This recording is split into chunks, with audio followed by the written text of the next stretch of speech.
എന്താ പേരെന്താ? സിമി. നട്ടലിന് എന്ത് പറ്റിയതാണ്? ബാത്റൂമിൽ വീണതാണ്. ഇപ്പൊ 2 വർഷത്തിന് മേളിലായി ബെൽറ്റ് ഇടുന്നുണ്ട്. ഞാൻ ഇവിടെ തട്ടാൻ പോകട്ടോ. യേശുവിൻ്റെ നാമത്തിൽ പൊട്ടിയ നട്ടൽ പൂർണ്ണമായിട്ട് കൂടിച്ചേരട്ടെ. കർത്താവിൻ്റെ അത്ഭുത സ്പർശനം ഉണ്ടാവട്ടെ. അമ്മൻ കുനിഞ്ഞോ, ധൈര്യമായിട്ട് കുനിഞ്ഞോ, നന്നായിട്ട് കുനിയട്ടെ എന്ന് പറഞ്ഞേ. തിരിയട്ടെ 2 സ്ഥലത്തേക്ക്. ഒന്ന് കുത്തിയിരുന്ന് എണീറ്റേ, എണീക്കട്ടെ, ഇരുന്നേ, എണീറ്റേ, എണീറ്റേ.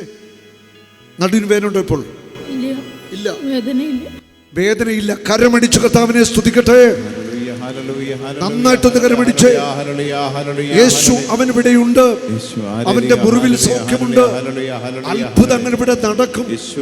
നല്ലൊരു കൈയടി കർത്താവിന് കൊടുത്തേ.